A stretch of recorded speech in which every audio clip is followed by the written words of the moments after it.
All right, here's what we're talking about. WWE Thunderdome has been going on for about a week now. They did it on Friday. We did it on Sunday with SummerSlam, and then again Monday night. So we talked about Thunderdome before it came out and like what we thought it was look like when we saw the spoilers. But now that we've seen a week of it, what do you guys think? And I'm going to start with Alex because I know Alex is chomping at the bit here to provide us something. So 1 week of WWE Thunderdome, Alex's stage. We did it Friday Night Smackdown. They debuted it. And we saw it again at SummerSlam. We saw it on Raw. What do you think about the first week of the Thunderdome? Well, let me start off by doing what I always do and look on the bright side. I actually quite like the overall visual of it. I do like that I like that it's at least a step up from like small groups of performance center people hanging out by the stands. I do think from a visual standpoint it looks a little bit better. It looks a little bit closer to having fans in the stands, or as we kind of joked about last week, it looks a little bit closer to a real life version of the opening video to Smackdown that has kind of those weird things around the ring. So at least from a visual standpoint it looks a little bit better. I could kind of do without the excessive amounts of piped in crowd noise, particularly like during the actual promos. I don't know, there's something about the constant like cheering and occasional booing as appropriate during the promos that seems a little off, but it at least works for during the matches. The biggest issue I have with Thunderdome right now, and the reason I've been looking forward to talking about this since Monday, especially since Monday,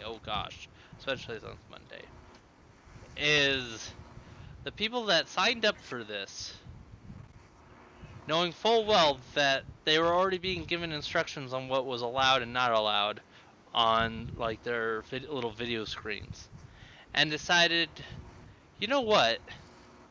I'm going to do the equivalent of being in the eighth grade class picture and flipping the camera off. I'm going to dress up as various things or show images and video of things that I'm not even going to talk about. I don't want to get into the details on that because that's only going to get me more upset if I talk about it again. What? You don't want to talk about Chris Benoit? Like that's almost on the lower end of the scale of what they did. That's all. I'm sorry, that was funny. I laughed at that one. I laughed at that one. I mean, no, it's not funny. Like I know. Well, okay. I laughed. Let me just put it this way: the Benoit, we're like our friend the Benoit thing, can't have nice things. On the grand scheme of things, in terms of especially in terms of what I'm talking about, it's maybe not as bad as some of the other stuff, but the heart of it is still pretty bad. You signed up for the thing, and if your purpose is to be on there to sabotage this whole idea from the get-go, that says a lot about you. That's the equivalent of trying to make the show about yourself when you're in a normal crowd anyways. And that, I think, and that's... we have to talk about specifics, though, because otherwise we're just really talking about abstract, like, Thunderdome. Like, so we had someone pretend to be Chris Benoit. Well, I think I think they did like a screen share. They put the picture up. Yeah, so, whatever. I think I saw someone like playing horror movie clips. I don't even know. What I do know, here's what I do know. There was a Fire Velveteen Dream sign up during SummerSlam. I did see that. And you know what? I'll say, if you're discontent, I mean, that's a sign, right? I'm like, you can show your discontent with things going on. I get that. I'm fine with that. That's not even what my problem is. My problem is the dude that decided, I'm going to dress up as a clan member.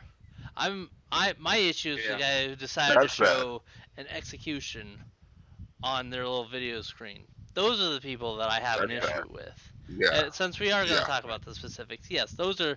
I mean, I think we had to just to like illustrate to our audience, especially because they're such small screens. Yeah. Like if you're not looking for it, you don't notice it.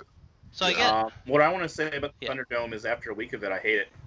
I really do. And watching NXT last night was like a breath of fresh air. Like having real people. Like I think that's more important than having the fans in attendance, right? Fair. Because the Thunderdome's awful. Like everyone on the Thunderdome looks bored, Yeah. right? When you can see them, it's I mean, I'm indifferent. I mean, right. I watched. It's not that they're bored because they hate wrestling. It's because when you watch TV, you adopt like this, just this stoic focus on the TV. Right. Whereas if you're a fan in a live crowd where there's other stuff going on around you, it's a little bit different. You feel like I gotta cheer because something happened. I have to boo because something happened. It's basically a very different atmosphere. Whereas there's very little cheering on the people on the screens in the Thunderdome. You'll see the occasional but there's no sound coming out of them. But most people are just standing there or sitting there. Yeah. Right. I'm watching Raw. I'm indifferent too. I mean, I did notice in SummerSlam that I did notice people that were cheering, that were into it, and then some people that weren't. And the Raw one, I didn't really. I actually tuned it out on Raw. I mean, I was watching Raw. I just tuned the people out. I was just watching the matches. Right. I mean, in the grand scheme of things, it's not like a big deal. But I wish they would just put the Performance Center recruits back around the ring. I kind of did. I did kind of like that as watching. Like I said, I agree with you. I was watching Next and Performance Center, and I think the people that were there got better at what they were doing. And I actually started getting the little things where people were actually throwing like stuff out there, like EO's coming, Shirai coming out, someone screaming, "Go EO, go EO!" I like that. I started getting better. I like that too because it felt like, like you're at a smaller indie show, Impact but a real show. It felt like that. Yeah, it felt like a real show because I've gone to the smaller indie shows in the VWFs, and I've been there, and it felt like that. It felt like an actual genuine crowd, like someone saying something there, or you straight a cheer or something in the back. It felt good, and I think Thunderdome could have worked if you actually let people have their own sound. And here's the thing: the pipe in stuff, it's off kilter. You listen to it, you're like, that doesn't feel right. Now, if you could have the people that could actually talk and they actually do that, it could have got over some of the indifferent people just sitting there like. Yeah, I do think they know they can't hear them. They're sitting there like. I will say this, like, I think, again, kind of going back to my point, overall, I like the concept of it. Overall, I kind of like the visual of it. And I do think I think the biggest issue that aside from what I've already covered, one of the issues I have with it is because of how the screens are just big enough that, kind of to Chris's point, you can tell when people are not into it because if you're as Chris was saying, when you're watching it on TV, you're in a different atmosphere than when you're in a live event in a crowd. I think they would have been. Right? I think they would have been better off. I honestly think they would have been better off if they had gone to the Amway Center and got people filled it up with like they did with Performance Center, something like that. It probably would have worked that way because you could have kept them enough separated and safe, but still add that crowd and everything to it.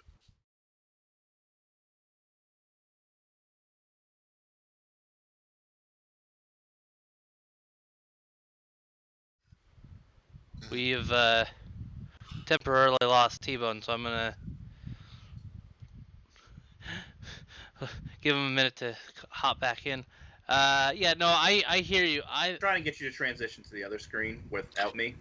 Oh, sorry. Well, that's okay. We'll fix it. It's okay. It's fine. We can fix it. Don't worry. We'll fix it. I was done. No, that's fine. I you know what I do think would be interesting to have is a combination of the two. I think if you move back the screens a little bit, maybe make that very front section with people from Performance Probably. Center. I want real people there. Hi, Audrey in the chat and everyone else in chat. Yeah. Thank you for Hey, Audrey. Thanks for coming in. Thanks for hopping in the chat and chatting with us. But yeah, because I do think, because again, there is a difference between just watching wrestling, watching an event from your TV or whatever screen, and actually being there live. And I think you kind of need a combination of the two to really bump up that energy. And I think that's the reason why the piped-in crowd noise bothers me as much as it does, because of the fact that it doesn't match at all the energy that you see on the visual. When I say that I like the visual, I just want to make it clear that I mean the general overarching concept of a crowd of faces that you can see at ringside. Oh yeah. You got that future. You got that almost like it's a futuristic. You're in an arena. Yeah. You get that. Yeah.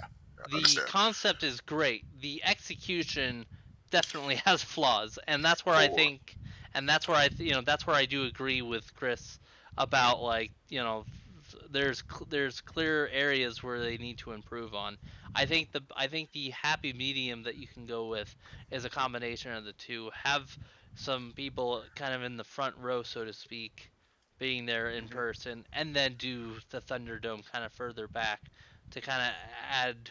And then that way you also can, like, if you're gonna put in crowd noise, you can always just amplify. You can always just bump up the output of the volume from the crowd that's there already, rather than just putting in.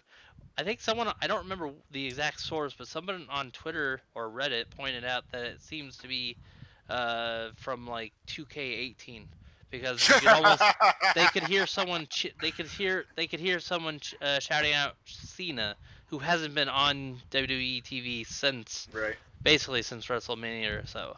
So it's like, if you're gonna put in crowd noise, have enough people there, maybe in the front row, and just amplify their volume, But yeah, like the overarching concept I like, but it definitely needs to get improved on, and it doesn't help when people are being trolls to the utmost degree, because there's a line that you just shouldn't cross, and that's the line. There are honestly, if they went back to the PC, line. I'd be happy. So. Yeah. And maybe it's the fact that we've watched the PC for like 5 months, and it's like Stockholm syndrome a little bit. But wouldn't it have been fine to do Raw? I mean, make the Amway set and everything like the pay-per-views and everything. If a Thunderdome was just for pay-per-views, and then the Performance Center was all that. No, I think the Thunderdome is a problem. One-time special. Well, I mean, I kind of see your point there as well, James. I do think that actually having having the Thunderdome for pay-per-view events would also work as well, because it's a bigger fight feel. Yeah, it's a big fight feel. That's how you can promote it. But so I see your point there.